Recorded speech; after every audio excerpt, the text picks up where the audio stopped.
ইট, বালু, cement, rod, এবং এইদিকে মানব শরীরের যে অংশগুলোর নাম বললাম, হাড়, মাংস, এই সবগুলা কি এক একটা এক এক রকম পদার্থ। এই পদার্থগুলো আবার প্রত্যেকে নিজস্ব একটা গঠন নিয়ে গঠিত। কিরকম? আমি যদি রডের কথা চিন্তা করি, তুমি একটা রডকে যতই ভাঙো, যতই ছোট ছোট টুকরা করো না কেন, তুমি শুধু রডই পাবা, অন্য কিছু পাবা না, ঠিক না? আবার যদি আমি তোমাকে বলি যে পানিকে ভাঙলে কি পাবো, তখন তোমরা অনেকে বলবা যে স্যার আমরা এটা জানি, পানিকে ভাঙলে আমরা হাইড্রোজেন এবং অক্সিজেন পাবো। তাইলে সিম্পল একটা কোশ্চেন, যে আমি রডকে ভাঙলে রডই পাচ্ছি, আবার এদিকে পানিকে ভাঙলে হাইড্রোজেন এবং অক্সিজেন পাচ্ছি, কারণটা কি? এই বিষয়গুলো নিয়ে আমরা আজকে আলোচনা করব যে কারণটা কি। চলো দেখি। যেই কোশ্চেন করলাম সেইটার অ্যান্সার তোমার এই প্রথম স্লাইডে দেওয়া আছে। কিরকম? প্রথম স্লাইডে কি বলতেছে দেখো, মৌলিক পদার্থ। মৌলিক, আমরা এটা সবসময় শুনে আসি যে মৌলিক মানে হচ্ছে একক, মানে ইউনিক একটা জিনিস, যে ওর মনে করে কোনো শাখা প্রশাখা নেই, বা ও একাই 100, এরকম একটা টাইপ, ঠিক না? যে ইউনিক ছেলে বা ইউনিক মেয়ে বা ইউনিক আইডিয়া, তার মানে কি একদম এক্সেপশনাল একটা ব্যাপার। তো মৌলিক পদার্থের ব্যাপারটাও এরকম, যে মৌলিক পদার্থ বলতে বোঝায় যে সকল পদার্থ শুধুমাত্র ওই নিজস্ব মৌল নিয়েই গঠিত, এবং ওই পদার্থকে ভাঙলে তুমি ওই মৌল ব্যতীত অন্য কোনো কিছুই পাবা না, মানে ও একাই একাই নিজের অনেকগুলো অংশ গঠন করছে একটা পদার্থ। এইটাকে বলা হবে মৌলিক পদার্থ। তাহলে সোজা বাংলায় আমরা কি বলতে পারি, মৌলিক পদার্থ কাকে বলে? আমরা তো শুধু জিজ্ঞাসা যে স্যার আপনি পড়াইতেছেন, পরীক্ষায় কিভাবে লিখবো, ঠিক না? প্রথম কথা হচ্ছে, তুমি পড়াশোনার যে কনসেপ্ট এইটা আগে মাথায় নিবে এইভাবে, যে আমাকে বিষয়টা বুঝতে হবে। আমরা কি করি, সঠিক কাটিয়ে 2 লাইনের সংজ্ঞা দেখলে ওটাকে দ্রুত মুখস্থ করে ফেলি, যে হ্যাঁ বাস হয়ে গেছে, আমি পরীক্ষায় লিখতে পারবো। কিন্তু এইটাতে কি তোমার লাভ আছে? লাভ নাই। প্রথমত তোমাকে পড়াটা বুঝতে হবে, দেন তুমি ওই 1 লাইন বা 2 লাইনের সংখ্যাটা মুখস্থ করবা। কেউ দেখবা দিনে 3 ঘন্টা পড়াশোনা করে, 4 ঘন্টা পড়াশোনা করে, কিন্তু রেজাল্ট অনেক ভালো হয়। আবার কেউ দিনে 12 ঘন্টা 14 ঘন্টা পড়াশোনা করেও রেজাল্ট ভালো হয় না। এটার মেন কারণ হচ্ছে পড়াশোনার টেকনিক। ঠিক আছে, তুমি না বুঝে যখন মানে এই লেকচার শিট ওই লেকচার শিট দিয়ে জাস্ট মুখস্থ করে চলে যাবা, তখন ওই পড়া কখনোই তোমার মাথায় থাকবে না। কিন্তু তুমি যখন বিষয়টা তোমার জীবনের সাথে কানেক্টেড করে বুঝে পড়তে পারবা, সারা জীবন সেটা তোমার ব্রেনে থেকে যাবে। তাহলে মৌলিক পদার্থ কাকে বলে যদি আমি সংজ্ঞা আকারে বলি, যে সকল পদার্থকে ভাঙলে যে সকল পদার্থকে ভাঙলে যে সকল পদার্থকে ভাঙলে ওই পদার্থ ব্যতীত অন্য কোনো পদার্থ পাওয়া যায় না, তাদেরকে বলা হয় মৌলিক পদার্থ। এবং যে সকল পদার্থকে ভাঙলে দুই বা ততোধিক মৌলিক পদার্থ পাওয়া যায়, তাদেরকে বলা হয় যৌগিক পদার্থ। এইখানে কিছু কি ওয়ার্ড বলা আছে। আচ্ছা, একটা কোশ্চেন আসছে এরকম, যে 9 10 এসএসসি পরীক্ষার্থী, এখানে হয়তো তোমরা অনেকে জুমে জয়েন করছো, অনেকে ফেসবুক থেকে দেখতেছো, তো বিষয়টা হচ্ছে এরকম যে এই ক্লাসটা আমরা এরকম ভাবে অ্যারেঞ্জ করি নাই যে ধরো যে এসএসসি পরীক্ষা দিবে তার নিশ্চয়ই এই চ্যাপ্টার পড়া শেষ, সো এইগুলো তার কাছে স্লো মনে হইতে পারে। আবার ধরো যে মাত্র ক্লাস 9-এ উঠছে, সে কিন্তু এগুলো কিছুই জানে না, ঠিক না? তো আমরা ক্লাসটা করাইতেছি ঠিক তাদেরকে টার্গেট করে, যারা মূলত নতুন। ঠিক আছে, কারণ যে এসএসসি পরীক্ষা দিবে, তোমার পরীক্ষার আছে আর 1 মাস, তুমি যা পড়ার তা পড়ে ফেলছো, এই 1 মাসে তোমার খুব বেশি ইমপ্রুভ বা খুব বেশি ডিমোশন হওয়ার চান্স নাই। ওকে, তাহলে যৌগিক পদার্থ কাকে বলে? যে সমস্ত পদার্থকে ভাঙলে দুই বা তার চাইতে বেশি মৌলিক পদার্থ পাওয়া যাবে, সেই পদার্থগুলোকে বলা হয় যৌগিক পদার্থ। এবং মৌলিক পদার্থ হচ্ছে সেই পদার্থ যে পদার্থকে ভাঙলে শুধু ওই পদার্থই পাওয়া যায়। এখন মৌলিক পদার্থ দেখো, এখন এখানে দেখো কি বলছে, এই পর্যন্ত 118টা মৌলিক পদার্থ আবিষ্কৃত হয়েছে। তাহলে এখন পর্যন্ত কয়টা মৌলিক পদার্থ আবিষ্কৃত হয়েছে? 118টা। এর মধ্যে 98টা মৌলিক পদার্থ প্রকৃতিতে পাওয়া যায়। এই কোশ্চেন থেকে এমসিকিউ মাস্ট আসবেই, যে পৃথিবীতে এখন পর্যন্ত আবিষ্কৃত মৌলিক পদার্থের সংখ্যা কয়টি? কয়টি বলো তো? 118টি। যখন আমার ক্লাস করবা তখন চেষ্টা করবা আমার ক্লাসে এমন ভাবে ফিল করতে যে আমি তোমাকে সামনে থেকে কোশ্চেন করতেছি এবং তুমি অ্যান্সার দিচ্ছ। আমি পড়াইতেছি, আমি তখন তোমাকে জিগাইলাম, যে এখন পর্যন্ত আবিষ্কৃত মৌলিক পদার্থের সংখ্যা কয়টি, তখন তুমি বলবা যে 118টি। আবার আমি তখন বললাম যে প্রকৃতিতে প্রাপ্ত মৌলিক পদার্থ কয়টি, 98টি। তাইলে মৌলিক পদার্থের কথা আমরা বললাম যে এখন পর্যন্ত পৃথিবীতে আবিষ্কৃত মৌলিক পদার্থের সংখ্যা 118টি। তাহলে আবিষ্কৃত মৌলিক পদার্থের সংখ্যা 118টা, এর মধ্যে 98টা প্রকৃতিতে পাওয়া গেছে। কোশ্চেন আসে যে তাইলে কৃত্রিম ভাবে বা গবেষণাগারে কয়টি মৌলিক পদার্থ তৈরি করা গেছে। এবার তুমি চিন্তা করো, আবিষ্কার করা হয়েছে 118টি এবং প্রকৃতিতে পাওয়া গেছে 98টি। তাইলে বাকি মাঝখানের এই যে 118 মাইনাস 98, মাঝখানের যে 20টা, এই 20টা কই পাইছে? এই 20টা কৃত্রিম ভাবে গবেষণাগারে তৈরি করা গেছে। তাহলে ঠিক আছে, ওকে। আরেকটা ইনফরমেশন আছে, দেখো মানব শরীরে মোট মৌলের সংখ্যা 26টি। এই যে 118টা মৌলের কথা আমরা বললাম, এর মধ্যে 26টি মৌল মানব শরীরে পাওয়া যায়। তাহলে কয়টা ইনফরমেশন তোমাকে মনে রাখতে হবে এখান থেকে? 4টা। প্রথম ইনফরমেশন, এখন পর্যন্ত আবিষ্কৃত মৌলিক পদার্থের সংখ্যা 118টা। দ্বিতীয় ইনফরমেশন, প্রাকৃতিক ভাবে পাওয়া যায় 98টা। তৃতীয় ইনফরমেশন, কৃত্রিম ভাবে পাওয়া যায় 20টা। মানব শরীরে কয়টা পাওয়া যায় বলো? মানব শরীরে কয়টা পাওয়া যায়? মৌল কয়টা পাওয়া যায় মানব শরীরে বলো? আচ্ছা, তাসনিয়া, তন্নি, 26, ইসলাম, ওকে ঠিক আছে, বুঝতে পারছি। হ্যাঁ, গুড। এই 4টা ইনফরমেশন তুমি এখান থেকে মনে রাখবা, বাস, আর তোমার কিছু দরকার নেই। এখন আসো, তাহলে আমরা দুইটা পদার্থ বললাম, একটা হচ্ছে মৌলিক পদার্থ, একটা হচ্ছে যৌগিক পদার্থ। এবার আমরা শিখবো পরমাণু কি এবং অণু কি। একটু মাথা চিন্তা করো যে আমরা মৌলিক পদার্থ পড়লাম এক পাশে এবং যৌগিক পদার্থ পড়লাম এক পাশে। ঠিক মৌলিক পদার্থের নিচে তুমি একটা জিনিস চিন্তা করবা, সেটা হচ্ছে পরমাণু। এবং যৌগিক পদার্থের নিচে তুমি আরো একটা জিনিস চিন্তা করবা, যেটাকে বলা হয় অণু। তাহলে মৌলিক পদার্থের সাথে কি আছে? পরমাণু। এবং যৌগিক পদার্থের সাথে কি আছে? অণু। তাইলে পরমাণু কই থেকে আসবে? মৌলিক পদার্থ থেকে আসবে। অণু কই থেকে আসবে? যৌগিক পদার্থ থেকে আসবে। তার মানে কি আমি বলতে পারি যে মৌলিক পদার্থের ক্ষুদ্রতম কণাকে পরমাণু বলে। আবার অণুর ক্ষেত্রে কি বলতে পারি? যে যৌগিক পদার্থের ক্ষুদ্রতম কণাকে অণু বলে। তাহলে কি বললাম? মৌলিক পদার্থের ক্ষুদ্রতম কণাকে পরমাণু বলে এবং যৌগিক পদার্থের ক্ষুদ্রতম কণাকে অণু বলে। মেইন ফ্যাক্টরটা কোথায় অণু এবং পরমাণুর মধ্যে? ফ্যাক্টরটা হচ্ছে রাসায়নিক বিক্রিয়ায় অংশগ্রহণ করার ক্ষেত্রে। আমরা যে বললাম যে যৌগিক পদার্থ কিভাবে গঠিত হয়, দুই বা ততোধিক মৌলিক পদার্থ একসাথে যুক্ত হয়ে যৌগিক পদার্থ গঠন করা হয়। এখন এই যে যুক্ত হওয়া, এটা কি ইচ্ছা মতো যুক্ত হয় নিজেদের মতো করে? না, তা হয় না। এরা কি করে? রাসায়নিক বিক্রিয়ার মাধ্যমে যুক্ত হয়। তার মানে তুমি যখন দুইজনকে যুক্ত করতে চাবা, তখন তোমাকে অবশ্যই সেইখানে রাসায়নিক বিক্রিয়া ঘটাইতে হবে। এখন আমি যখন রাসায়নিক বিক্রিয়া ঘটাতে যাব, তখন আমি কি, ধরো সাপোজ কথার কথা, ইট আর বালু একসাথে নিয়ে এসে যদি রাখি, এরা কি বিক্রিয়া করবে? সম্ভব? সম্ভব না। তার মানে কি, যৌগিক পদার্থ বা অণু রাসায়নিক বিক্রিয়ায় অংশগ্রহণ করে না। তাহলে কি অংশগ্রহণ করে? অণু। এবং মেইন একটা লাইন তোমাকে মনে রাখতে হবে, সেটা হচ্ছে, বা একটা ওয়ার্ড, সরাসরি। ওই যে বলে না সরাসরি সম্প্রচার, এই ক্লাসটা কি হচ্ছে? সরাসরি সম্প্রচার হচ্ছে। ঠিক এইরকম একটা ফ্যাক্টর আছে যে মৌলিক পদার্থের পরমাণু সরাসরি রাসায়নিক বিক্রিয়ায় অংশগ্রহণ করে। তাইলে আমি যদি একটু সংজ্ঞা আকারে চিন্তা করি, ওই যে বললাম পরীক্ষার হলে স্যার আমি কিভাবে লিখবো, পরীক্ষার হলে আমি কিভাবে লিখবো? পরীক্ষার হলে আমি লিখবো মৌলিক পদার্থের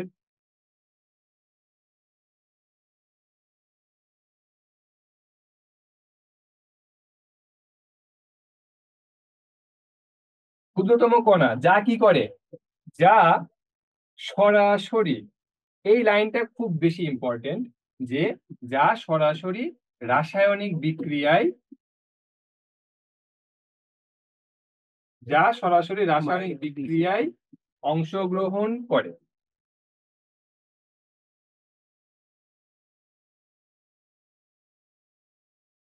তাকে কি বলে? পরমাণু বলে।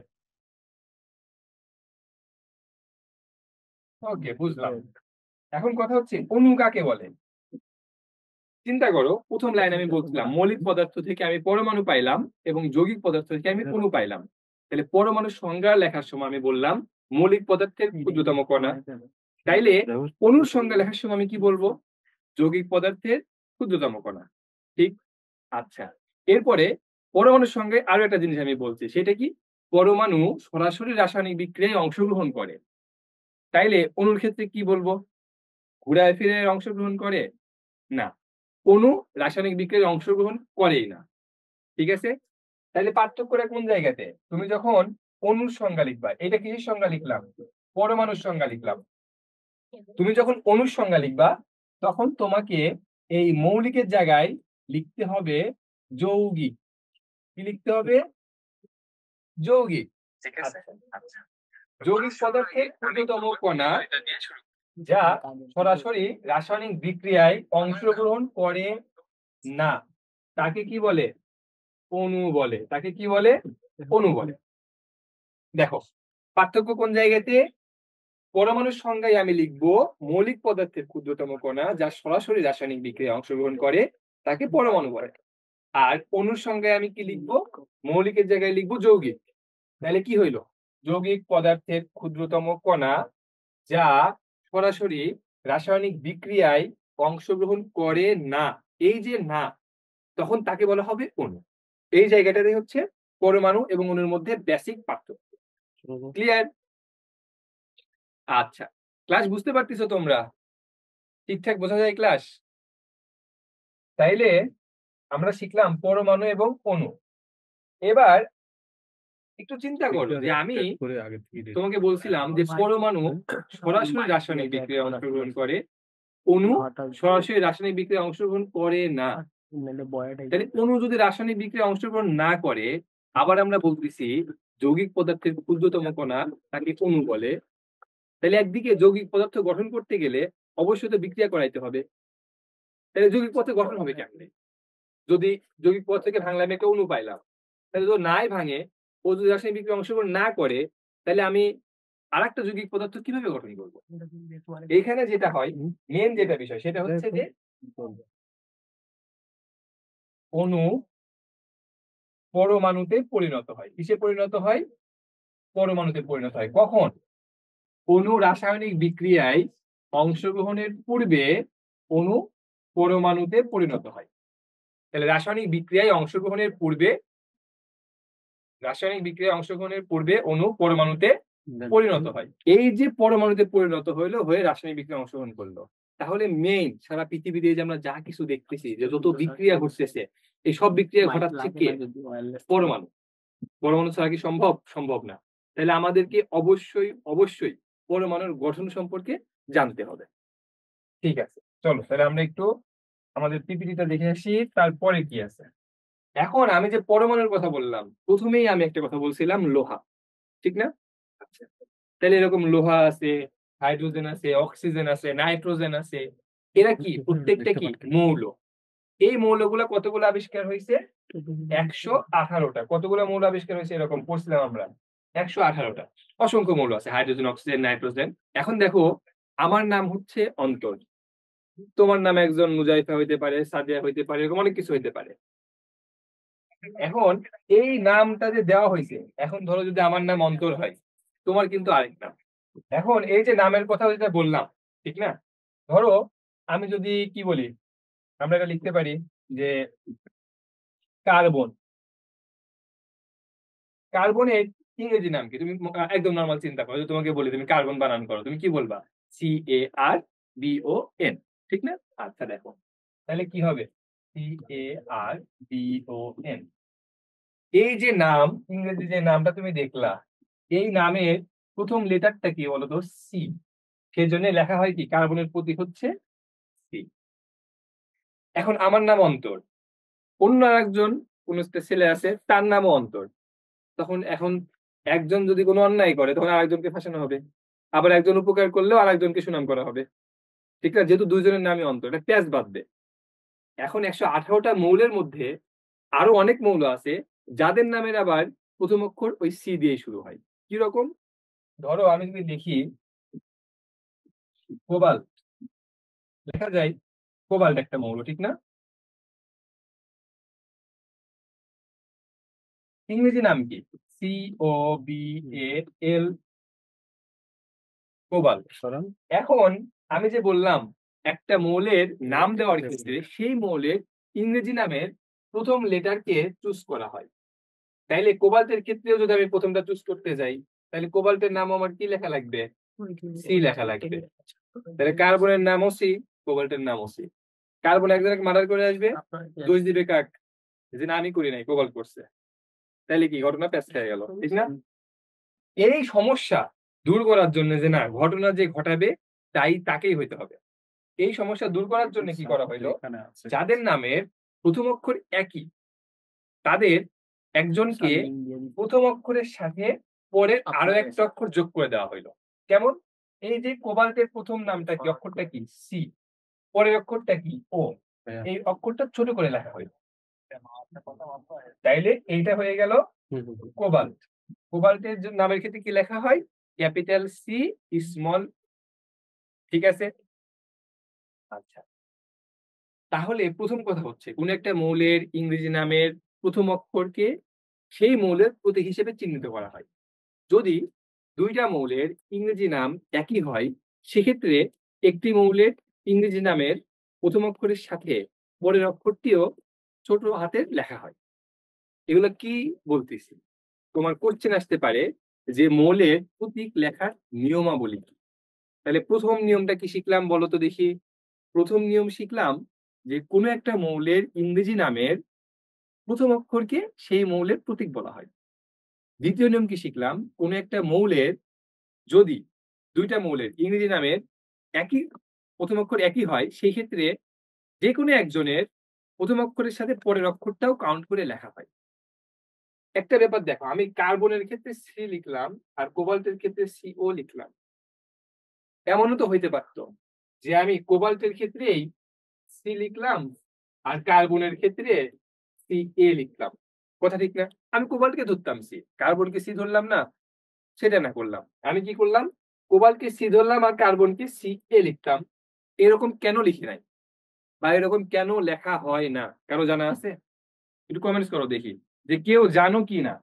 এই যে কার্বনকে সি ধরলাম আর কোবাল্টকে সিও দিলাম, এইটা না দিয়ে আমি কোবাল্টকে সি দিতাম কার্বনকে সি দিতাম, কেন দিলাম না? বা কেন এইভাবে লেখা হয়, কার্বনকে কেন সি দেওয়া হয়? কেউ বলতে পারবা কিনা? একটু কমেন্টস করো দেখি। না স্যার, ওকে ঠিক আছে, কারণ আচ্ছা ঠিক আছে, বুঝতে পারছি। ওকে আমি বলি দেখো, এইখানে যেগুলো দেওয়া হয়েছে এখানে দুইটা ফ্যাক্টর কাজ করছে। কিছু কিছু ফ্যাক্টর আছে যে ধরো আবিষ্কার,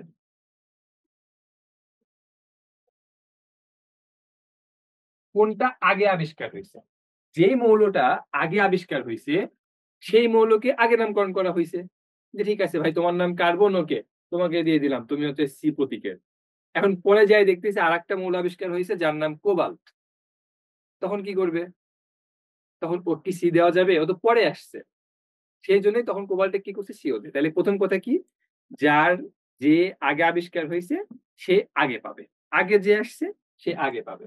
আবার কিছু কিছু জায়গাতে তোমার পারমাণবিক সংখ্যা অনুযায়ী সাজানো হয়েছে, যার আগে পারমাণবিক সংখ্যা তাকে আগে দেওয়া হয়েছে। এটা হায়ার লেভেলে উঠে দেখতে পারবে। আপাতত এটুকু জানো যে আবিষ্কার যে আগে আবিষ্কৃত হয়েছে তাকে আগে দেওয়া হয়েছে। আচ্ছা, এরপরে তাহলে আমরা দেখো দুইটা নিয়ম শিখলাম। প্রথমটা কি, ইংরেজি নামের প্রথম অক্ষর লেখা হয়। দ্বিতীয়টা কি, যদি দুজনের নাম একই হয় তাহলে প্রথম অক্ষর বড় হাতের পরেরটা ছোট হাতের লেখা হয় একজনকে।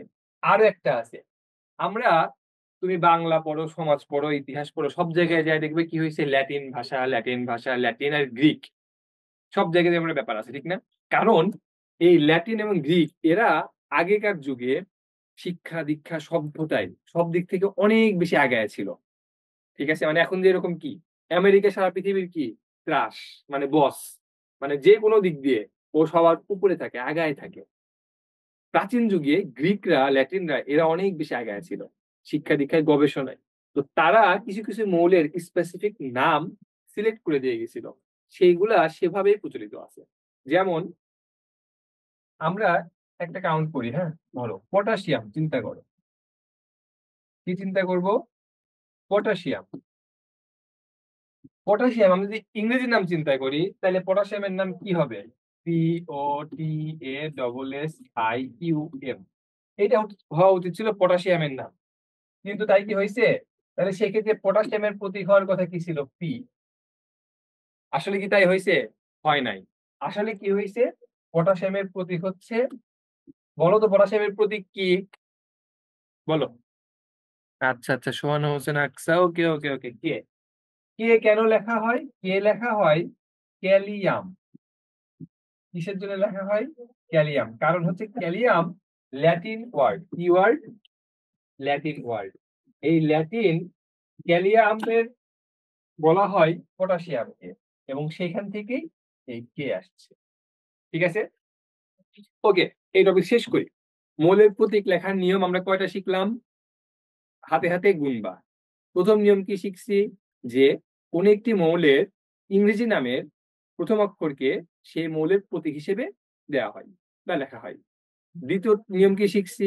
যদি দুইটি মৌলের ইংরেজি নাম একই হয়, সেই ক্ষেত্রে পরে আবিষ্কৃত মৌলটির প্রথম অক্ষরের সাথে পরের অক্ষরটি ছোট হাতের করে লেখা হয়। তৃতীয় নিয়ম কি শিখলাম? এই যে ক্যালিয়ামের থেকে, যে কিছু কিছু মৌলের ল্যাটিন নামের প্রথম অক্ষরকে ওই মৌলের প্রতীক হিসেবে চিহ্নিত করা হয়। বুঝা গেল? ঠিক আছে, তাহলে মৌলের প্রতীকের আমরা কয়টা নিয়ম শিখলাম? তিনটা। ওকে, তাহলে একটু চিন্তা করো, প্রথম থেকে আমরা কি কি বললাম? মৌলিক পদার্থ, যৌগিক পদার্থ, পরমাণু, অণু, মৌলের প্রতীক লেখার নিয়মাবলী। আচ্ছা, আমরা আবার দেখি তারপরে কি আছে। এই যে পরমাণু পরমাণু বলতেছি, যে পরমাণুর নাম পরমাণুর নাম, তো আমি শুধু একজনের নাম জানলেই হবে? তার তো গঠনও জানতে হবে, স্ট্রাকচার জানতে হবে, ঠিক না? আচ্ছা, তো গঠনটা কি? পরমাণুর গঠন বলতে আসলে কি বোঝায়? মনে করো আমি একটা প্রতীক লিখি, কি লিখবো? কার্বন লিখি। এটা হচ্ছে কার্বন। এই গোলের মধ্যে কার্বনের নিউক্লিয়াস আছে, ঠিক আছে?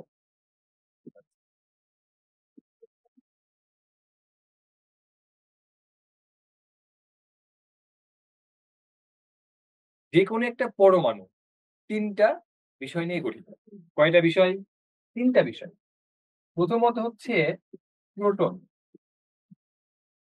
দ্বিতীয়ত ইলেকট্রন, তৃতীয়ত নিউট্রন। তাহলে ওই যে আমরা পড়ছিলাম যে পরমাণুর গঠন, তাহলে পরমাণুকে ভাঙলে আমি কি কি পাবো? প্রোটন, ইলেকট্রন এবং নিউট্রন পাবো। তাইলে এখন ধরো যদি তুমি একটা বাসার কথা চিন্তা করো, তাহলে একটা বাসায় কি থাকতে পারে? খাট, সোফা, টিভি, অনেক রকম কিছু থাকতে পারে। কিন্তু কি হয়, এক একটা জিনিস এক একটা জায়গায় ফিক্সড করা থাকে, ঠিক না? ঠিক তেমনি এই যে তিনটা জিনিসের কথা বললাম, এই তিনজনও পরমাণুর মধ্যে নির্দিষ্ট জায়গাতে থাকে। কিরকম? এই প্রোটন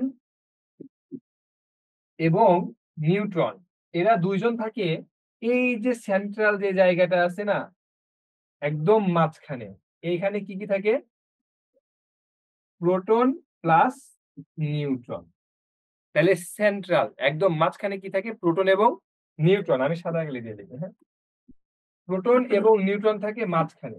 এই যে মাঝখানে থাকতেছে যে জায়গাটাতে, প্রোটন এবং নিউট্রন মাঝখানে যে জায়গাটাতে থাকতেছে, সেই জায়গাটাকে বলা হয় নিউক্লিয়াস। সেই জায়গাটাকে কি বলা হয়?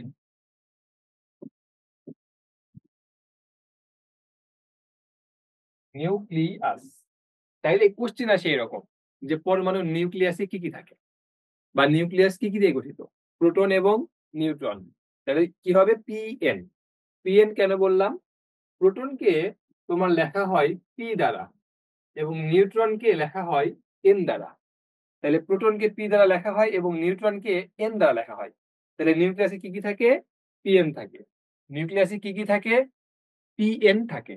আচ্ছা, এই তিনজনের মধ্যে দুজনকে নিয়ে তো কথা আলাপ আলোচনা করলাম, একজন বাদ গেছে। ও তাহলে মাইন্ড করবে না যে স্যার ওরে দুজনকে নিয়ে আলোচনা করলে না আমি কই গেলাম? সমস্যা নাই, ওকে নিয়েও আমরা আলোচনা করি। কেক নিয়ে আলোচনা করাই ঝামেলা। এ একটু ঘাটতেরা টাইপের। এর নাম কি? ইলেকট্রন। প্রকাশ করা হয় কি দ্বারা? ই দ্বারা।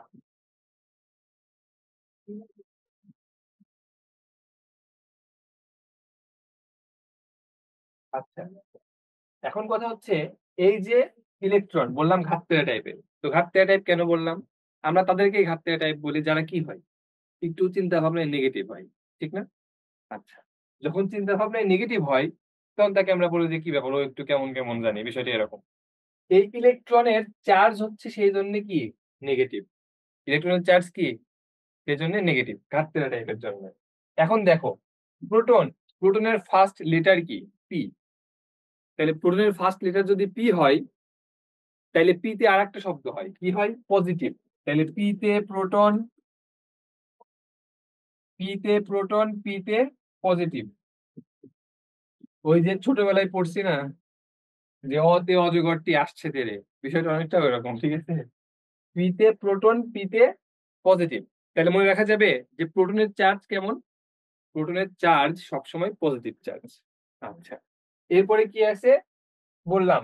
পি তে ইলেকট্রন, ইলেকট্রন কেমন বলছি? ঘাতকেরা টাইপের, মানে কি নেগেটিভ চার্জ যুক্ত। ইলেকট্রনের চার্জ কেমন? নেগেটিভ। তাহলে প্রোটনের চার্জ পজিটিভ এবং ইলেকট্রনের চার্জ নেগেটিভ। তাহলে প্লাস আর মাইনাস কি হইলো? একটা প্লাস একটা মাইনাস একসাথে হলে কি হয়ে যায়? জিরো হয়ে যায়।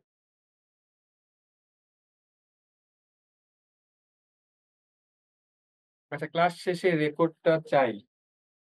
আমি একটু কমেন্টস নেই, হ্যাঁ দেখি একটু। তারপরে ক্লাস শেষে রেকর্ডে, আচ্ছা রেকর্ড দেওয়া হবে তোমরা।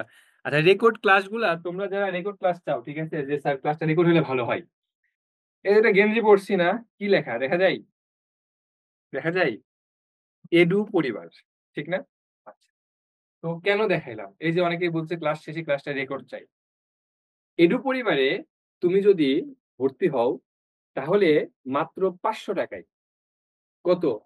5,000 বলে নাই কিন্তু, 500 টাকা বলছে।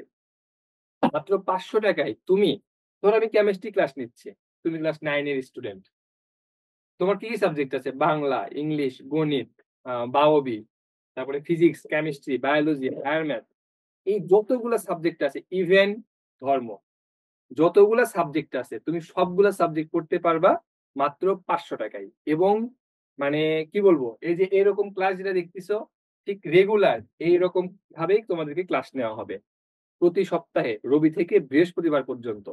5 দিনে অ্যারাউন্ড 8টা থেকে 9টা ক্লাস থাকবে তোমাদের। এবং সেই ক্লাসের উপরে তুমি 5 দিন যে ক্লাস করছো, সেই ক্লাসের উপরে প্রতি শনিবারে তোমাদের সিকিউ এবং এমসিকিউ এক্সাম নেওয়া হবে। সিকিউ এবং এমসিকিউ একদম তোমার বোর্ড স্ট্যান্ডার্ড কোশ্চেনে। মানে বিষয়টা এরকম না যে শুধু এক্সাম নেওয়ার জন্য এক্সাম নেওয়া বা পড়ানোর জন্য পড়ানো, তা না। ঠিক আছে, তুমি প্রয়োজন পড়ে আমাদের এই একটা ক্লাস না, তুমি আমাদের দেখো হটলাইন, তুমি সার্চ করবা, এডু পরিবার থেকে হয়তো দেখতেছো লাইভটা, সেখানে যে কন্ট্যাক্ট নাম্বার দেওয়া আছে সেই নাম্বারে যদি তুমি যোগাযোগ করো, তারা তোমাকে প্রয়োজনে ডেমো ক্লাস বা ফ্রি ক্লাসের লিঙ্ক গুলো দিতে পারবে। সেখান থেকে তুমি আরো দু একটা ক্লাস যাচাই করে সিদ্ধান্ত নিতে পারো। তবে আমি অ্যাজ এ টিচার এতটুকু তোমাদেরকে ইনশিওর করতে পারি যে তুমি যদি প্রথম মাসে অন্তত 500 টাকা দিয়ে ভর্তি হয়ে তুমি দেখতে পারো। আমি তোমাকে এটা বলতেছি না যে তুমি 500 টাকা দিয়ে ভর্তি হয়ে তুমি 1 বছর তোমার কন্টিনিউ করতেই হবে, না, নট লাইক দ্যাট। তুমি অন্তত পক্ষে ভর্তি হও 500 টাকা দিয়ে, দেন তুমি যাচাই বাছাই করো যে আসলে এনারা যে প্রচারণাটা চালাচ্ছে এইটা কতটুকু যুক্তিযুক্ত এবং এটা আদৌ তোমার জীবনে কোনো ইম্প্যাক্ট ফেলতেছে কিনা। যদি তোমার মনে হয় যে না ঠিক আছে, আসলেই তো এটা আমাকে ভালো সার্ভিস দিচ্ছে, রেগুলার ক্লাস নিচ্ছে, এক্সাম নিচ্ছে, ফিডব্যাক নিচ্ছে, আমি যেভাবে চাইতেছি ক্লাসটা সেভাবে ক্লাস নিচ্ছে, দেন তুমি কন্টিনিউ করো। আর যদি কন্টিনিউ না করো, কোথায় কথা তোমার ভালো লাগে নাই, সেক্ষেত্রেও তো প্যারা নাই। তুমি অন্তত পক্ষে প্রতি সপ্তাহে 7টা করে যদি ক্লাস হয়, তুমি 4 উইকে 28টা ক্লাস ফ্রি করতে পারতেছো। সেখান থেকে কিছু না কিছু তো তুমি শিখবা অন্তত, ঠিক না? তো যাদের আগ্রহ আছে তারা এডু পরিবারের কন্ট্যাক্টে ক্লিক করতে পারো, হটলাইন নাম্বারে কল করলে ইনশাল্লাহ তারা তোমাদেরকে ভর্তি করায় নেবে, ঠিক আছে? ওকে, চলো তারপরে আবার শুরু করি। পিতে প্রোটন, পিতে পজিটিভ, আর ইতে ইলেকট্রন, ইলেকট্রনে ঘাতটা নেগেটিভ টাইপের। এখন আমরা সবসময় কি বলি যে প্লাস মাইনাস গুলো কি হয়, এক হয়ে জিরো হয়ে যায়, ঠিক না? তাহলে প্লাস মাইনাস যখন এক হয়ে জিরো হয়ে গেল, এই নিউট্রনের কি হবে? নিউট্রনের কি হবে? নিউট্রনের তার মানে চার্জ কত? জিরো। নিউটনের চার্জ কত? জিরো। তাহলে তুমি এবার ভাবো তো, যে প্লাসে মাইনাসে জিরো হয়ে গেল, আবার নিউট্রনের চার্জও জিরো। তাহলে পরমাণুতে কি আর কোনো চার্জ থাকার সম্ভাবনা আছে? কোনো চার্জ থাকার সম্ভাবনা আছে? পরমাণুতে আর কোনো চার্জ থাকার সম্ভাবনা নেই। আচ্ছা, একটু 1 সেকেন্ড বলি। একজন কমেন্টস করছে মনে হয় যে একবারে ভর্তি হওয়ার বা এই বিষয়টা। তুমি একটু হটলাইন নাম্বারে যোগাযোগ করো, ঠিক আছে? যত সম্ভব আমার জানা মতে এখানে তুমি যদি একবারে ভর্তি হও সেক্ষেত্রে তোমাকে হয়তো, ধরো তুমি 12 মাসে কত আসে, 500 করে হলে 6000। তুমি একবারে ভর্তি হলে সেক্ষেত্রে ডিসকাউন্টে তুমি 3900 টাকা দিয়ে ভর্তি হতে পারতেছো। তোমার 2100 টাকার মতো সেভ হবে, ঠিক আছে? আচ্ছা, এটা তারা একটা ভালো সিস্টেম চালু করছে। যাদের ইচ্ছা আছে যে ঠিক আছে আমি 2100 টাকা তো কম টাকা না, অনেক টাকা, চিন্তা করতে গেলে আমার সারা বছরের পড়াশোনা হয়ে যাচ্ছে। ও আরো একটা জিনিস বলতে ভুলেই গেছে, এখানে কিন্তু প্রতি শনিবারে তোমার ডিজিটাল স্কিলের ক্লাসও নেওয়া হবে। যেমন graphic designing, marketing, video editing, এই সকল ক্লাসও কিন্তু প্রতি শনিবারে একটা করে তুমি ফ্রি পাবা। ইভেন তাই না, তুমি যখন ভর্তি হতে যাবা তোমাকে একটা ফর্ম দেওয়া হবে। সেই ফর্মে ডিজিটাল স্কিলে ধরো গ্রাফিক ডিজাইনিং, ভিডিও এডিটিং, এরকম যে অনেকগুলো কোর্স আছে, তুমি যে কোনো একটা চুজ করতে পারবা। দ্যাট মিনস তোমার এই একাডেমিক পড়ার পাশাপাশি তুমি যে কোনো একটা এই গ্রাফিক্স ডিজাইনিং বা ভিডিও এডিটিং যে কোনো একটা কোর্স তুমি ফ্রিতে শিখতে পারবা, ওইটার জন্য কোনো রকম পেমেন্ট তোমাকে করতে হবে না। আর কি লাগে? আর কত মানে কি লাগবে আর বলো? একে তো তুমি পড়াশোনা পাইতেছো, দ্বিতীয়ত তুমি একটা ফ্রি স্কিল গঠন করতে পারতেছো। ওকে, তাহলে ফ্রিতে প্রোটন এবং ইলেকট্রনে বুঝলাম। যেটা বলতেছিলাম যে প্লাস মাইনাসে হয়ে গেল জিরো, ঠিক না? তাহলে পরে যদি তাই হয় তাহলে পরমাণুতে কি কোনো চার্জ থাকার সম্ভাবনা আছে? নাই। তাহলে পরমাণুর চার্জ কি? তাহলে পরমাণুর চার্জ কি? পরমাণুর ক্ষেত্রে আমরা কি বলবো? তাহলে আমরা পরমাণুর ক্ষেত্রে বলবো পরমাণু চার্জ নিরপেক্ষ। পরমাণু চার্জ নিরপেক্ষ। ট্রাস্ট মি, এই কোশ্চেনটা তুমি মাস্ট কমন পাবা যে পরমাণু চার্জ নিরপেক্ষ কেন, ব্যাখ্যা করো। সোজা সাপটায় তোমার অ্যান্সারটা কেমন হবে, আমি একদম অ্যান্সার আকারে বলি। পরমাণু চার্জ নিরপেক্ষ কারণ আমরা জানি পরমাণু 3টি কণিকা দিয়ে গঠিত। কণিকা 3টি হলো ইলেকট্রন, প্রোটন এবং নিউট্রন। যেখানে ইলেকট্রন ঋণাত্মক চার্জ যুক্ত, প্রোটন ধনাত্মক চার্জ যুক্ত এবং নিউট্রন চার্জ বিহীন। যখন ইলেকট্রনের ঋণাত্মক চার্জ প্রোটনের ধনাত্মক চার্জকে প্রশমিত করার কারণে এবং নিউট্রন চার্জ বিহীন হওয়ার কারণে সেখানে আর কোনো চার্জের কি থাকে না, অবস্থান থাকে না। এই জন্য পরমাণু চার্জ নিরপেক্ষ। কথা ক্লিয়ার? সব ক্লিয়ার কিনা বলো, ঠিকঠাক এ পর্যন্ত? Okay sir, clear, good good. আচ্ছা, এই পর্যন্ত যা পড়াইলাম তাতে কি তোমাদের কোনো সমস্যা আছে? তোমরা ক্লাস বুঝছো ঠিক মতো? আমরা কি একটু ইয়ে নিব, কোশ্চেন নিব? হ্যাঁ? আচ্ছা, আমি একটু তোমাদেরকে আনমিউট করি। তোমাদের যদি কারো কোনো কোশ্চেন থাকে তাহলে একটু বলতে পারো, একজন একজন করে। হ্যাঁ, তো অনেকজন কানেক্টেড, সো ইয়ে না করে একজন একজন করে একটু কোশ্চেন করো, দেখি আমরা 2-3টা কোশ্চেন নেই। কারো কোনো আর কোশ্চেন? এটা আরেকবার বুঝাই দেন, কোনটা আরেকবার ভাইয়া? বুঝাই দেন। জি স্যার, এটা আরেকবার বুঝে যান। পরমাণুর এই গঠনটা না? আচ্ছা ঠিক আছে, ওকে, এটা একবার দেখাইতেছি। আর কেউ?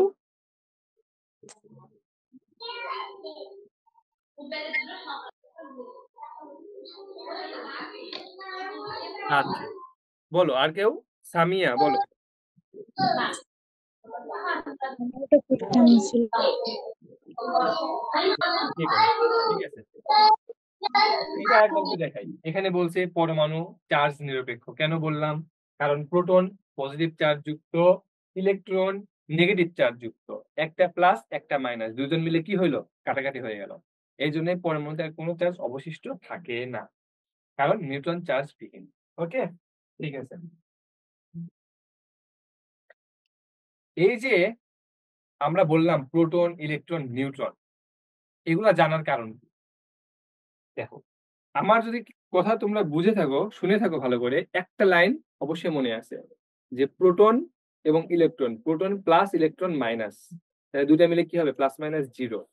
এবার মনে রাখবা যে কোনো একটা পরমাণুতে ঠিক যে কয়টা প্রোটন থাকে ঠিক সে কয়টাই ইলেকট্রন থাকবে। তাহলে কি বললাম, যে কোনো পরমাণুতে যতগুলা প্রোটন, যে কোনো একটা পরমাণুতে যতগুলা প্রোটন থাকবে ঠিক ততগুলাই ইলেকট্রন থাকবে। তার মানে প্রোটনের সংখ্যা এবং ইলেকট্রনের সংখ্যা সব সময় কি হবে, সমান হবে। অর্থাৎ যদি প্রোটন তার 50টা থাকে, ইলেকট্রন 50টা থাকবে। প্রোটন 2টা থাকলে ইলেকট্রন 2টাই থাকবে। প্রোটন 20টা থাকলে ইলেকট্রন 20টাই থাকবে। এই জন্যই বলা হয়ে থাকে সামগ্রিকভাবে পরমাণু চার্জ নিরপেক্ষ। ঠিক আছে, এখন ধরো আমি একটা কোশ্চেন করলাম এরকম যে সোডিয়াম,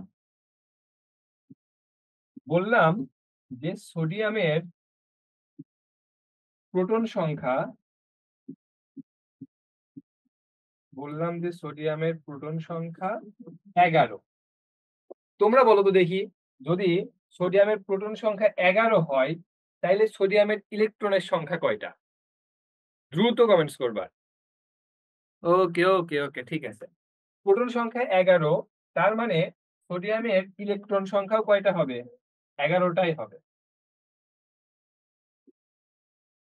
আচ্ছা, এবার আমরা একটা সিম্পল কনসেপ্টে আসি। ধরো আমরা যেই ফাউন্ডেশন বিল্ডিং গুলা দেখি, ঠিক আছে, 7 তলা 8 তলা 10 তলা 20 তলা যত তলাই হোক না কেন, এর যে বেস স্ট্রাকচার, ঠিক আছে, যে বেসটা মানে দেওয়া হয়েছে, তুমি কি চাইলেই কোনোভাবে এই মাটির নিচে যে বেস দেওয়া হয়েছে এই বেসকে তুমি সরাইতে পারবা, তুলতে পারবা? সম্ভব? সম্ভব না। ওইটা কিন্তু পার্মানেন্টলি ওইখানেই আছে। কিন্তু আমি যদি উপরের কথা চিন্তা করি তাহলে কি হবে, আমি উপরে 1 তলা 2 তলা আরো তলা যত খুশি আমি বাড়াইতে পারবো, কিন্তু বেজে কি করা যাবে না, কোনো চেঞ্জ করা যাবে না। প্রথম কথা, বেজে কি করা যাবে না, কোনো চেঞ্জ করা যাবে না। এইবার তুমি চিন্তা করো, মাথায় ভাবো যে পরমাণুর বেজ বা পরমাণুর ভিত্তি বা পরমাণুর ভিতরে কি থাকে? পরমাণুর ভিত্তি কি? নিউক্লিয়াস। তাহলে সেই নিউক্লিয়াসের ভিতরে কি থাকে? প্রোটন থাকে। তার মানে এই প্রোটনকে আমরা কোনো সময় কোনো অবস্থাতে প্রোটনকে সরাইতে পারবো না, কোনো অবস্থাতেই না। তাহলে কি সরাইতে পারবো? ওই যে বিল্ডিং এর মতো বেস সরাইতে পারবো না, কিন্তু উপরে যেটা আছে সেটা সরাইতে পারবো। এখানেও সেম কাহিনী, তুমি প্রোটনকে সরাইতে পারবা না, কিন্তু চারপাশে যে ইলেকট্রন গুলা আছে সেটাকে সরাইতে পারবা। এইটাই হচ্ছে পয়েন্ট, যে এই যে মাঝখানে আমি যে বললাম যে ধরো সোডিয়াম, এখানে কি আছে? প্রোটন এবং নিউট্রন আছে।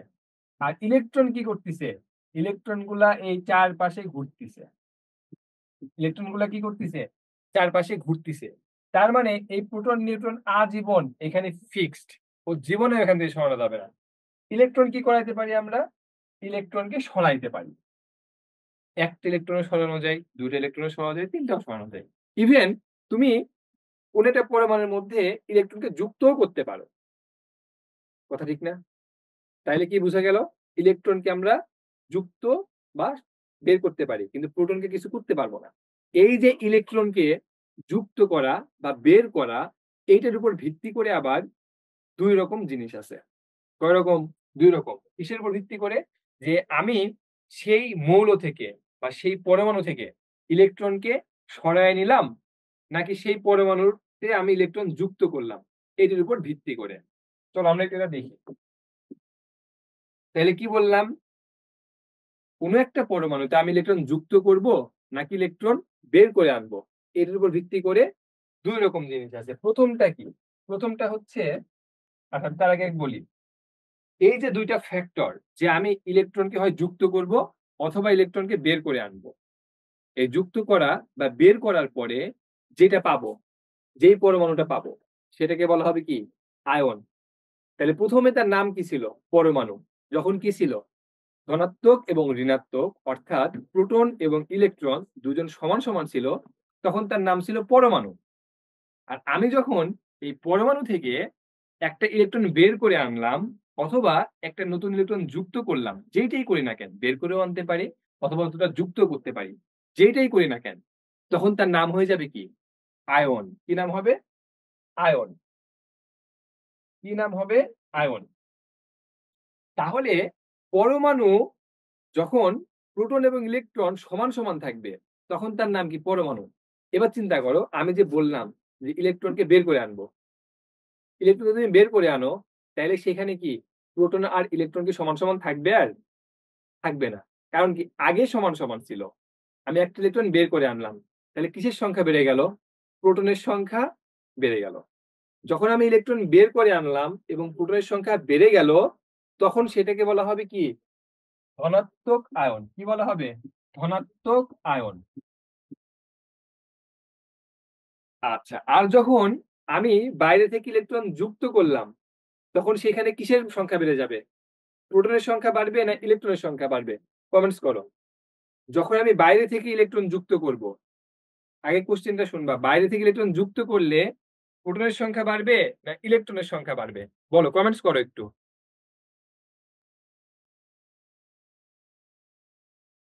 ইলেকট্রন, একজন ইয়ে কে, মাহিরুল খান কোশ্চেন, ওকে ঠিক আছে। তুমি বুঝো নাই তাই তো? ওকে। তখন সরি, আচ্ছা, আমি যখন বাইরে থেকে ইলেকট্রন যুক্ত করব তখন ইলেকট্রনের সংখ্যা বেড়ে যাবে এবং এটাকে বলা হবে ঋণাত্মক আয়ন। কি বলা হবে? এইটাকে বলা হবে ঋণাত্মক আয়ন। তাহলে কি বুঝলাম? আয়ন কাকে বলে? কোনো একটা মৌলের পরমাণুতে, আবার ওই যে স্কুলের পড়াশোনায় চলে আসি, আমাকে তো সংজ্ঞা লিখতে হবে, ঠিক না? তাহলে আয়ন কাকে বলে? কোন একটা মৌলের পরমাণুতে যদি ইলেকট্রন যুক্ত করা হয় অথবা কোন মৌলের পরমাণু থেকে ইলেকট্রনকে সরিয়ে নিয়ে আসা হয়, তাহলে যা পাওয়া যায় তাই আয়ন। আয়ন কত প্রকার? দুই প্রকার, ধনাত্মক আয়ন এবং ঋণাত্মক আয়ন। ধনাত্মক আয়ন কি জিনিস? ধরো কোন একটা মৌলের পরমাণু, আমি চিন্তা করলাম সোডিয়াম, এটা কি আছে? এটা হচ্ছে সোডিয়ামের একটা পরমাণু। ধনাত্মকের সময় আমরা কি বলছিলাম? ধনাত্মক হবে কখন? যখন সেখান থেকে ইলেকট্রনকে কি বের করে নিয়ে আসবো। বের করে নিয়ে আসলে কি হবে? প্রোটনের সংখ্যা বেড়ে যাবে। কিভাবে? এই যে সোডিয়াম, সোডিয়ামের পারমাণবিক সংখ্যা কত? সোডিয়ামের পারমাণবিক সংখ্যা 11। পারমাণবিক সংখ্যা কি জিনিস? কোন একটা মৌলের পরমাণুতে যতগুলা প্রোটন থাকবে তাকে সেই মৌলের পারমাণবিক সংখ্যা বলা হবে। তাহলে সোডিয়ামের যদি পারমাণবিক সংখ্যা তথা প্রোটন সংখ্যা 11টা হয়, তাহলে সোডিয়ামের ইলেকট্রন সংখ্যা কত হবে? সিম্পল, আমরা ওই যে এতক্ষণ ধরে যা পড়লাম যে প্রোটন সংখ্যা এবং ইলেকট্রন সংখ্যা কি সমান। তাহলে যদি প্রোটন সংখ্যা 11টা হয় তাহলে তার ইলেকট্রন সংখ্যা কয়টা হবে? অবশ্যই কি ছিল? 11টাই ছিল, ঠিক না? সোডিয়ামের। ওকে, এবার আমি বলছিলাম যে সোডিয়াম থেকে যদি আমি একটা ইলেকট্রন বের করে নিয়ে আসি, কি করে নিয়ে আসি? বের করে নিয়ে আসি, তার মানে সোডিয়াম মাইনাস একটা ইলেকট্রন, কারণ কি বিয়োগ করতেছি না, বের করে নিয়ে আসতেছি, সেই জন্য আমি লিখলাম সোডিয়াম মাইনাস একটা ইলেকট্রন। তাহলে কি এই ইলেকট্রন সংখ্যা থেকে তুমি একটা ইলেকট্রন কি করো? বিয়োগ করো। ইলেকট্রন কয়টা হইলো? 10টা। এইবার একটু দেখো তো, তাহলে কি হইলো? যখন পরমাণু ছিল তখন 11টা 11টা ছিল, সমান সমান ছিল, এবং তুমি যখন একটা ইলেকট্রন বের করে নিয়ে আসলা তখন কি বের করছো? ইলেকট্রন বের করছো, প্রোটন কি বের করছো? না। ওই যে বললাম বিল্ডিং এর বেস, প্রোটনের কোনো চেঞ্জ করা যাবে না। তাইলে তখন তার প্রোটন 11টাই হইলো, বাট বাট ইলেকট্রন কয়টা হয়ে গেল? 10টা। তাহলে প্রোটন 11টাই থাকলো, ইলেকট্রন কয়টা হয়ে গেল? 10টা। এই যে ইলেকট্রন সংখ্যা কি হইলো? কম, এবং প্রোটন সংখ্যা কি হইলো? বেশি। কি বলছিলাম? প্রোটন মানে কি? পজিটিভ। প্রোটন মানে কি? পজিটিভ। তাহলে সোডিয়াম থেকে একটা ইলেকট্রন যখন বের হয়ে গেল তখন এই হয়ে গেল ধনাত্মক আয়ন, যেটাকে লেখা হয় সোডিয়াম প্লাস। কি লেখা হয়? Sodium plus. বুঝা গেল? এবার ঋণাত্মকের ক্ষেত্রে আসি। আমরা ঋণাত্মকের ক্ষেত্রে একটু চিন্তা করি যে ধরো ক্লোরিন। দেখো ক্লোরিন, ক্লোরিনের ক্ষেত্রে কি হয়েছে? ক্লোরিনের পারমাণবিক সংখ্যা তথা প্রোটন সংখ্যা 17। প্রোটন সংখ্যা 17 হইলে ইলেকট্রন সংখ্যা কত তার? 17। যদি পারমাণবিক সংখ্যা এবং প্রোটন সংখ্যা এবং ইলেকট্রন সংখ্যা দুইটাই 17 হয়, ধরো আমি ক্লোরিনে একটা নতুন ইলেকট্রন যুক্ত করব, তাইলে কি হবে? এখানে প্রোটন সংখ্যা 17টা, ইলেকট্রন সংখ্যা 17টা, ক্লোরিনে কি করব? একটা নতুন ইলেকট্রন যুক্ত করব। যুক্ত করলাম একটা ইলেকট্রন, তখন কয়টা হয়ে গেল? 18টা ইলেকট্রন হয়ে গেল। এই যে প্রোটনের সংখ্যা 17টা এবং ইলেকট্রনের সংখ্যা 18টা, তাইলে কার সংখ্যা বেড়ে গেল? এখন ইলেকট্রনের সংখ্যা বেড়ে গেল কখন? ক্লোরিনে নতুন একটা ইলেকট্রন যোগ করার ফলে। তাইলে আমি লিখবো ক্লোরিন যোগ একটা ইলেকট্রন। এখানে কি লিখছিলাম? সোডিয়াম মাইনাস একটা ইলেকট্রন। আর এখানে কি লিখলাম? ক্লোরিন যোগ সরি ক্লোরিন যোগ একটা ইলেকট্রন। যখন যোগ করলাম তখন তুমি দেখো ইলেকট্রনের সংখ্যা হয়ে গেল 18টা এবং প্রোটনের সংখ্যা 17টাই থাকে। তার মানে কি? তাইলে ইলেকট্রনের সংখ্যা বেড়ে গেল। যেহেতু ইলেকট্রনের সংখ্যা বেড়ে গেল, সেহেতু কি হবে? ক্লোরিন কি হবে? মাইনাস হবে, কারণ ইলেকট্রনের সংখ্যা বেড়ে গেছে। তাহলে প্রোটনের সংখ্যা বেড়ে গেলে যে কোনো সরি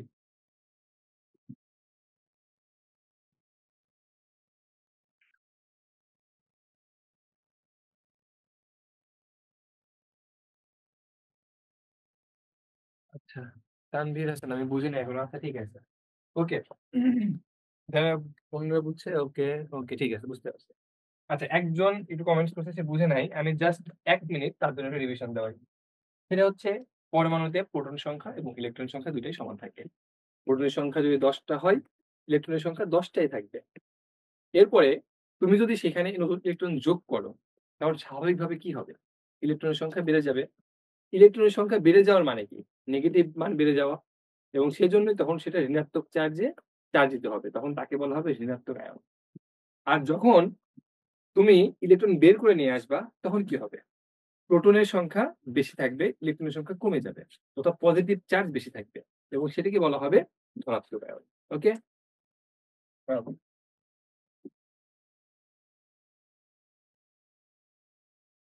আচ্ছা, এতক্ষণ এই যে আমরা বিষয়গুলো বললাম, ইলেকট্রন দেওয়া নেওয়া, কোশ্চেন হইতেছে আমি ইলেকট্রন কেন যুক্ত করব বা ইলেকট্রন কেনই বা সেখান থেকে বের করে আনবো।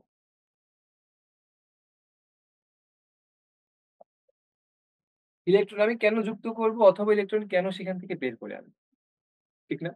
কেন যুক্ত করব, কেনই বা বের করে আনবো? মেইন উদ্দেশ্য হচ্ছে আমার রাসায়নিক বিক্রিয়া। মেইন উদ্দেশ্য কি? রাসায়নিক বিক্রিয়া। ইলেকট্রন আমি যুক্ত করব বা বের করে আনবো, এইটা করার মেইন উদ্দেশ্যই হচ্ছে তোমার রাসায়নিক বিক্রিয়া। কারণ রাসায়নিক বিক্রিয়ার জন্য ইলেকট্রন যুক্ত বা বের হয়ে আসে। এখন রাসায়নিক বিক্রিয়া কখন হয়? একটু আগে যে আমি আয়ন দেখাইলাম, ধনাত্মক আয়ন এবং ঋণাত্মক আয়ন, কোন একটা পরমাণু জাস্ট সোডিয়াম অথবা জাস্ট হাইড্রোজেন, এই অবস্থায় সে কখনোই রাসায়নিক বিক্রিয়ায় অংশগ্রহণ করতে পারবে না। অর্থাৎ ধরো এই যে সোডিয়াম অথবা এই হাইড্রোজেন, এ কখনোই এই অবস্থায় রাসায়নিক বিক্রিয়ায় অংশগ্রহণ করতে পারবে না, কখনোই না। তার মানে রাসায়নিক বিক্রিয়ায় অংশগ্রহণ করতে হলে তাকে অবশ্যই অবশ্যই আয়ন হইতে হবে, মাস্ট। এ বিষয়ে কোনো সন্দেহ নেই। ঠিক আছে? এই সোডিয়াম কখনো রাসায়নিক বিক্রিয়ায় অংশগ্রহণ করতে পারবে না যতক্ষণ না এ সোডিয়াম প্লাস হচ্ছে, এবং এই হাইড্রোজেনও কখনো রাসায়নিক বিক্রিয়ায় অংশগ্রহণ করতে পারবে না যতক্ষণ না সে হাইড্রোজেন আয়নে পরিণত হচ্ছে। ঠিক আছে?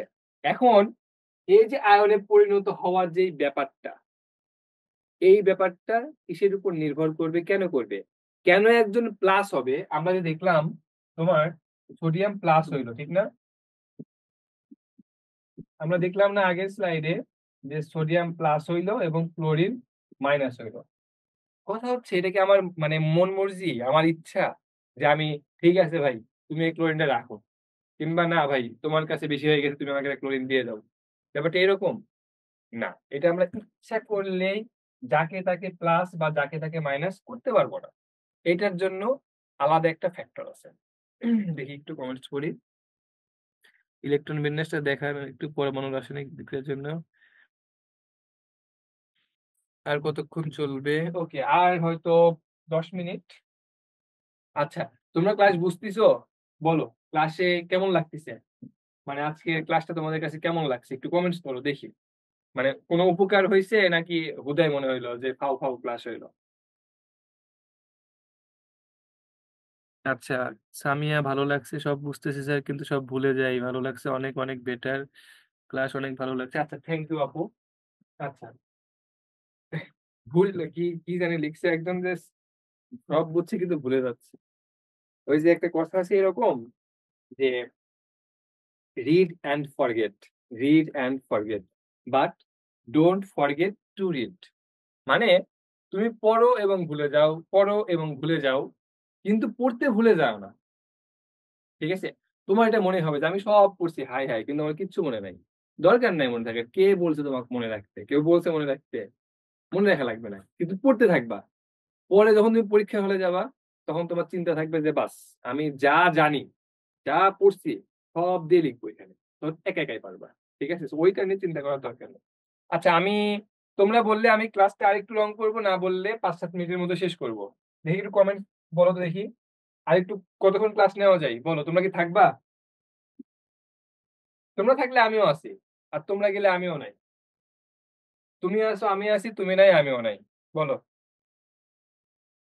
থাকবো থাকবো থাকবো থাকবো থাকবো। ওকে ওকে। এত লোক থাকলে আমি কি এখন সারা রাত ধরে ক্লাস নিব? অত ক্লাস নেওয়া, অতক্ষণ নেওয়া হবে না। ওকে, ঠিক আছে। আচ্ছা, কই ছিলাম? ও আচ্ছা, সোডিয়াম প্লাস ক্লোরিন মাইনাস, এই যে ব্যাপারটা, কে দিবে আর কে নিবে, এই বিষয়টা নির্ভর করবে কিসের উপরে? তার সম্পত্তির উপরে। এখন সোডিয়ামের কি টাকা পয়সা আছে? ক্লোরিনের কি টাকা পয়সা আছে? যে ভাই আমার টাকা বেশি আছে, তুমি নিয়ে নাও কয়টা দাও।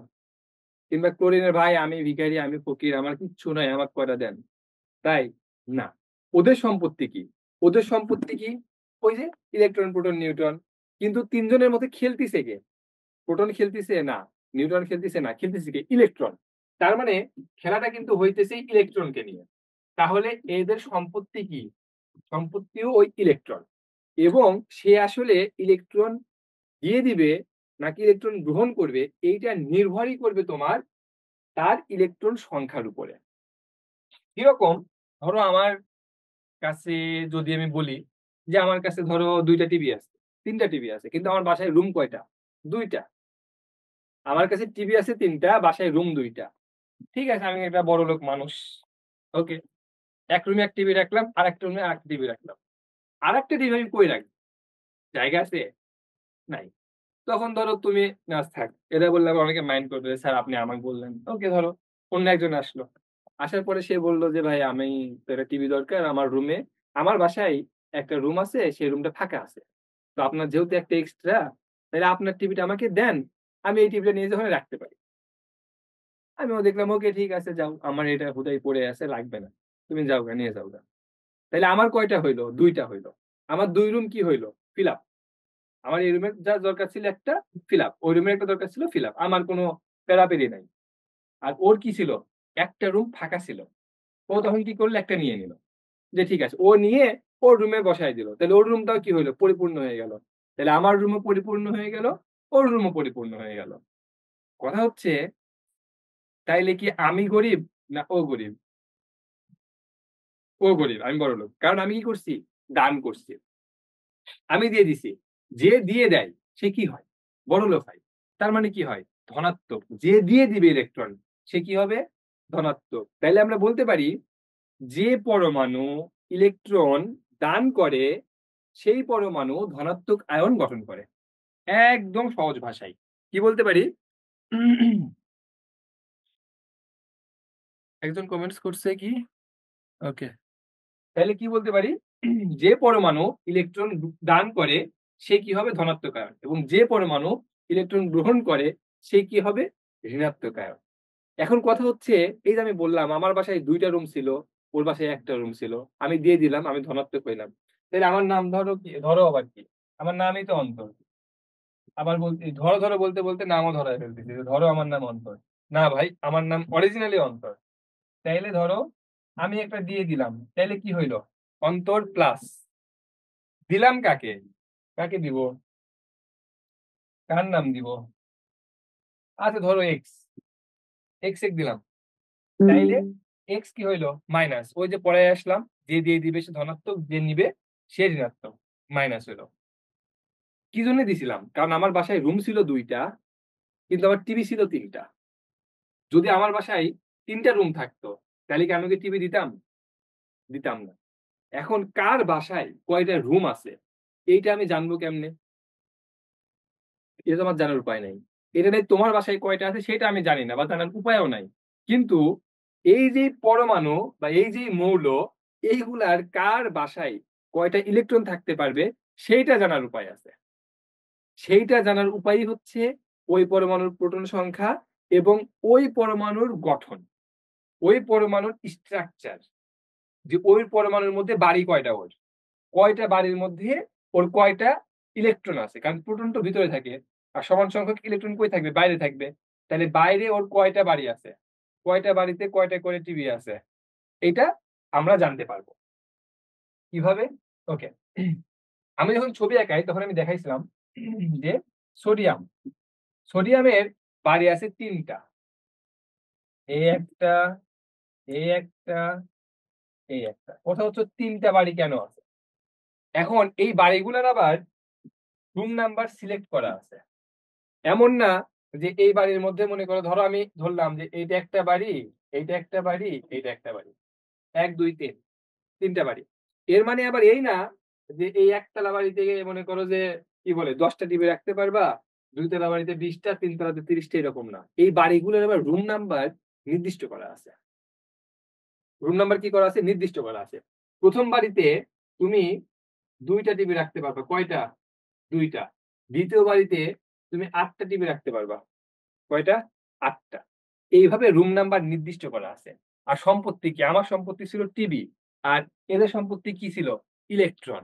তার মানে এই 1 নাম্বার বাড়িতে অনলি 2টা ইলেকট্রন রাখতে পারবে এবং 2 নাম্বার বাড়িতে অনলি 8টা ইলেকট্রন রাখতে পারবে। এই যে রাখতে পারবে তা না, যে কোনো পরমাণুর ক্ষেত্রে প্রথম বাড়িতে সর্বোচ্চ ক্ষমতা 2, দ্বিতীয় বাড়িতে সর্বোচ্চ ক্ষমতা 8। তার মানে প্রথম বাড়িতে সর্বোচ্চ 2টা থাকতে পারবে, দ্বিতীয় বাড়িতে 8টা। ঠিক আছে? ওকে, এখন দেখো সোডিয়ামের প্রোটন সংখ্যা কত? 11টা। তার মানে ইলেকট্রন সংখ্যা কয়টা? 11টা। সোডিয়ামের 11টা ইলেকট্রন আছে। সোডিয়াম এখন কি করবে চিন্তা করতেছে কই কই রাখা যায়। প্রথম বাড়িতেও কয়টা রাখতে পারবে? 2টা, -2 থাকলো কত? 9টা। প্রথম বাড়ির কাজ কমপ্লিট। সোডিয়ামের পরের বাড়িতে চলে আসে। সোডিয়ামের পরের বাড়িতে কয়টা রুম আছে? 8টা। তাহলে 8টা রাখা যাবে, রাখলো 8টা। বাঁচলো কয়টা? একটা। তাহলে সেই একটা কই যাবে? এই 3 নাম্বারে চলে যাবে একটা। এইভাবে রুমগুলাতে ইলেকট্রনগুলা ভাগ করে দেওয়া হয়। শেষমেশ কয়টা বাঁচলো সোডিয়ামের? শেষমেশ একটা বাঁচলো। এখন এই যে একটা বাঁচলো সোডিয়ামের, আবার আমি যদি ক্লোরিনের কথা চিন্তা করি, আমি শর্টকাট করি খুব শর্টে, জাস্ট একটু 5টা মিনিট লাগবে হয়তো। আর আমি যদি একটু ক্লোরিনের কথা চিন্তা করি, দেখো ক্লোরিনের ক্ষেত্রে কি বলছিলাম? ক্লোরিনের কয়টা? 17টা। এবং কি বলছি? প্রত্যেক জনের প্রত্যেকটা পরমাণুর প্রত্যেক বাড়িতে রুম সংখ্যা ফিক্সড। তাহলে 17 যদি হয়, প্রথম বাড়িতে কয়টা যাবে? 2টা। দ্বিতীয় বাড়িতে কয়টা যাবে? 8টা। বাকি থাকলো কয়টা? 8 আর 2 10। 17টার মধ্যে 10টা বাদ গেলে বাকি থাকে কয়টা? 7টা। তৃতীয় বাড়িতে যাবে 7টা। এখন কথা হচ্ছে এই যে ক্লোরিনের 7টা আছে, সোডিয়ামের কয়টা আছে শেষ বাড়িতে? একটা। ঠিক না? কি করবে? কে দিবে আর কে নিবে? কে টিভি দিয়ে দিবে আর কে টিভি নিবে? এটা ডিপেন্ড করবে এই শেষ বাড়ির উপরে। কিসের উপরে ডিপেন্ড করবে? শেষ বাড়ির উপরে। তুমি আসলে ইলেকট্রন দিবা নাকি তুমি ইলেকট্রন নিবা, এটা নির্ভর করবে শেষ বাড়ির উপরে, যে শেষ বাড়িতে তার ইলেকট্রন সংখ্যা কয়টি। এখন দেখো, সোজা সাপটা মনে রাখবা, তোমার ক্লাসের জন্য ইনাফ। যাদের শেষ বাড়িতে 1 2 অথবা 3টা ইলেকট্রন থাকবে, তারা কি করবে? ইলেকট্রন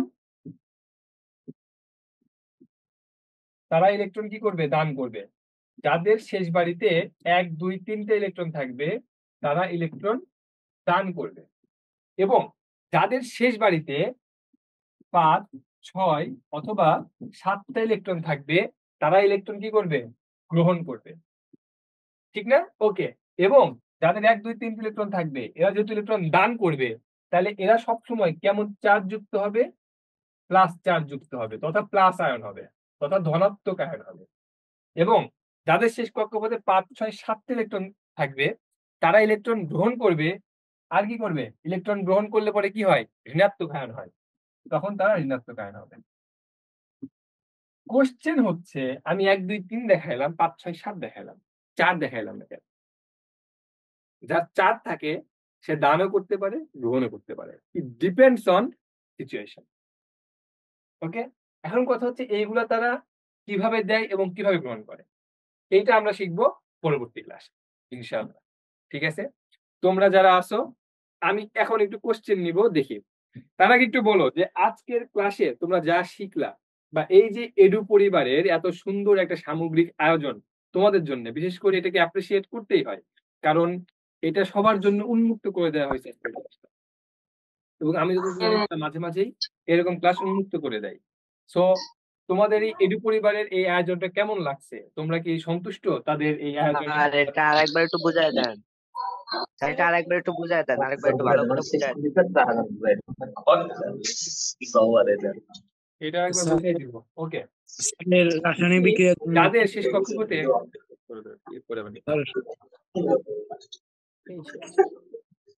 যাদের শেষ কক্ষপথে 1, 2, 3টে ইলেকট্রন থাকবে তারা ইলেকট্রন দান করবে। কয়টা?